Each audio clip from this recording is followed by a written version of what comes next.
بسم الله الرحمن الرحیم. محترم راشي نن د مسواک په باره کې یو څو خبرې در سره وکم. دا به وپېژنو چې مسواک د کمې ونې یا د کمې درختې بهتره ده، او دارنګه د مسواک اندازه او کیفیت، او دارنګه د مسواک فایدې، او په څلورم نمبر کې د مسواک د استعمالولو مستحب وختونه او دارنګه مکروه وختونه، او ورسره چې مسواک په کوم لاس استعمالی، په ښي لاس او که په چپ یا په ګس لاس، او اخر کې به دا بیان کو چې مسواک یو مسواک دوه کسان استعمالولی شي او که نشي استعمالولی.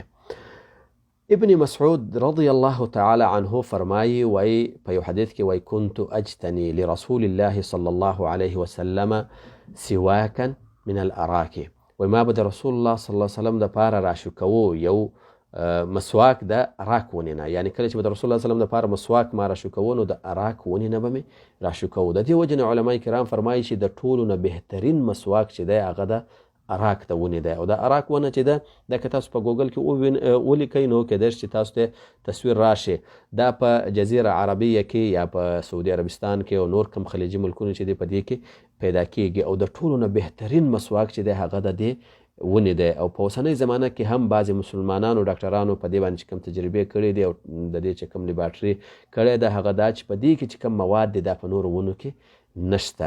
په دې باندې د خوله پاکي او دارنګې نور کم مواد لکه کلور شو یا نور داسې مواد چې په معجونو کې استعمالیږي هغه په دې مسواک کې شته چې هغه دا ونه ده او دا مسواک دی.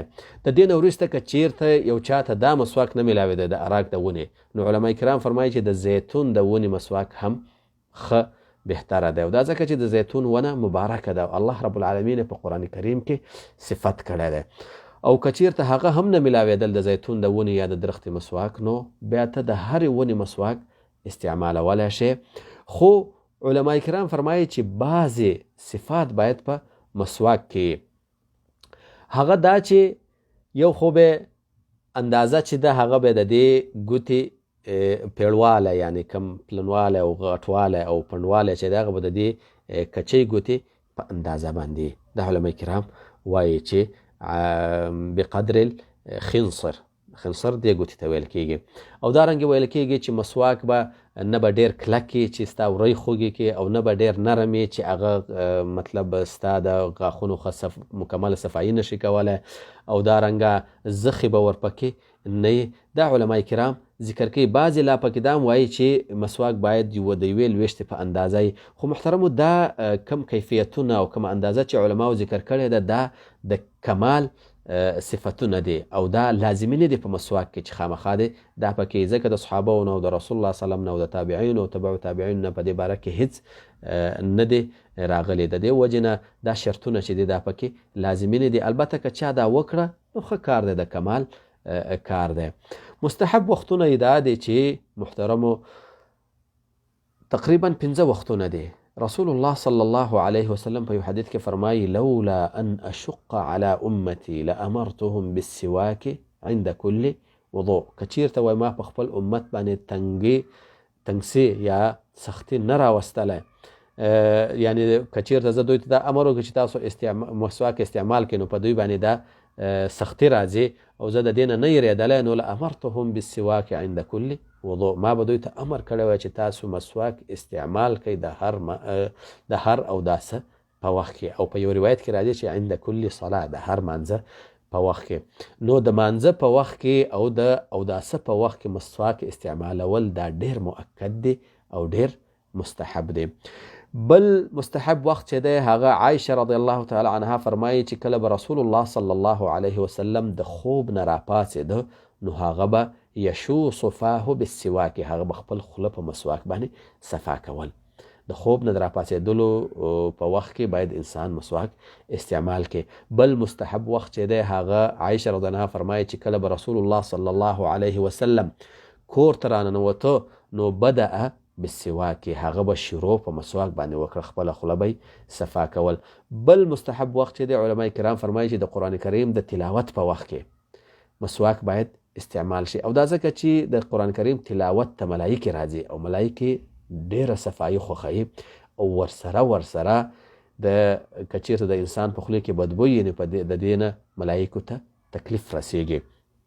او بل مستحب وخت چې دی د مسواک هغه هر کله چې ستا خوله کې بدبوی پیدا شي، مثلا اوږه یا پیاز یا یو بل داسې شی وخورې چې په هغې باندې د انسان خوله کې بدبوی پیدا کېږي، نو ته باید مسواک استعمال کې. دا مستحب وختونه دي.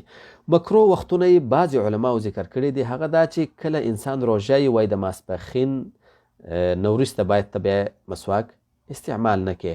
او دلیل یې په دې کې د رسول الله صلی الله علیه وسلم یو حدیث دی چې هغه فرمایي چې اذا صمتم فاستاکوا بالغداة ولا تستاکوا بالعشي. دا حدیث امام دارقطني په خپل سنن کې را نقل کړی چې کله تاسو روژه ونیسئ نو تاسو د سهار د وخت نه مسواک استعمالوي، خو د ماسپښین یا د ماښام د وخت نه مسواک ما استعمالوي. دا یو حدیث دی.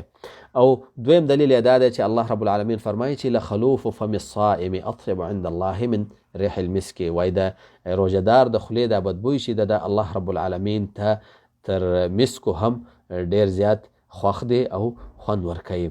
نو وای که چیرته ته مسواک استعمال کې خاص کر د ورځې په آخر کې، نو ستا د خولې دا بدبوی چې دا به ختمه شي، او هغه کم حدیث کې چې راغلی چې لخلوف فم الصائم هغه مستاخ به ته ونه ګرځې. خو نور علما بیا په دوی باندې دا رد کړی ده. هغه دا چې یو خو دا حدیث ضعیف دی، دا کم حدیث چې امام دارقطني رحمه الله را نقل کړی دا ضعیف دی، او په ضعیف حدیث باندې استدلال په دې مطلب ځای کې نشي کېدلی. او دویم دا چې لخلوف فم الصائم د روژهدار د خولې بدبوی، نو دا بدبوی چې دا د خولې نه نه، هغوی وایي دا بدبوی چې دا د معدې د خالیوالي نه، چې د روژهدار معده خالی شي نو بدبوی بیا د خولې نه راوځي.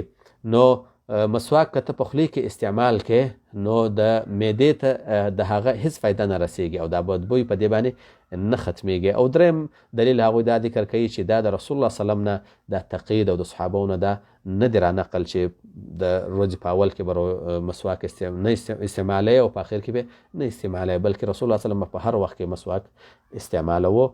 نو تقید دلیل ته ضرورت لري او دلیل نشته، او دا راجح قول دی.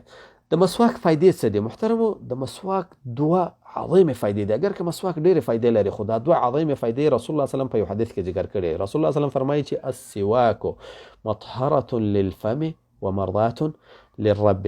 وای مسواک چې دی دا د خولې پاکي کوي، او یقینا په مسواک باندې ډېره د خولې پاکي راځي. که څوک غواړي چې غاښونه یې پاتې شي د ډېر وخت دپاره، او ورسره خولې د خولې خوند یې سم او نور د معدې تکلیفونه هم ورته زیات پیدا نشي، نو هغه د خولې پاکي ډېره کوي. اوسني کم ډاکټران چې دي، کم مسلمانان ډاکټران خاص کر، هغوی دا د نتیجې ته رسېدلي دي چې په مسواک کې ټول هغه مواد شته کم چې په معجون کې.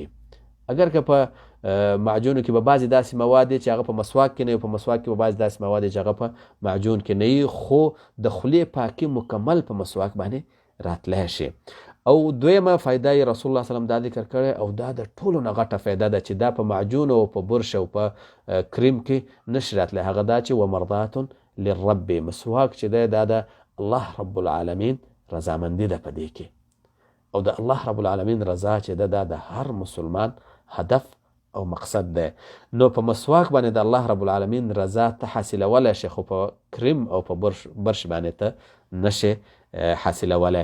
خو که یو څوک رابازي او د مسواک او د برش دواړو جمع وکړي، نو دا ډیره بهترینه او اولا ده، ځکه چې د خولې به د مکمله صفایي راشي. کم مواد چې په مسواک کې شته هغه بعضې په معجون کې نه، او کم مواد چې په معجون یا په کریم کې هغه په مسواک کې نه، نو دواړه استعمالوه، هم به د الله رب العالمین رضا حاصله کې، او هم به د خولې صفایي او صحت په ځای باندې. عائشه رضی الله تعالی عنها فرمایي، وای رسول الله صلی الله علیه وسلم به ماته مسواک راکه کله چې به هغه استعمال کړه، د دې دپاره چې زه یې وینځم. نو عائشه رضی الله فرمایي چې فابدأ به فاستاکو، کله چې به هغه ماته مسواک راکه نو ما به شروع وکړه او په هغه مسواک باندې به خپل خوله هم صفا کړه، او بیا به ثم اغسله وادفعه الیه، بیا به مې وینځه او دا به مې رسول الله صلی الله علیه وسلم ته ورکو. دا حدیث ابو داود رحمه الله را نقل کړی په خپل سنن کې. نو د دې نه معلومیږي چې دوه کسان هم یو مسواک استعمالولی شي. خو یوې خبرې ته باید سوچ او فکر یې، هغه دا چې یو خو عایشه رضی الله عنها دا د رسول الله صلی الله علیه وسلم مسواک په دې وجه استعمالوه چې د رسول الله صلی الله علیه وسلم لاړې مبارکې د هغې د لاړو سره یو ځای شي، ځکه چې د رسول الله سلام په لاړو باندې به هغې تبرک کوه، او بل رسول الله سلام ورته ډېر زیات ګران و، او بل رسول الله صلی الله علیه وسلم هم مطلب هغه نه منع کول او دا یې خوښه ګڼل چې عایشه رضی عنها هغه شی استعمال کړي کوم چې رسول الله سلام استعمال کړی.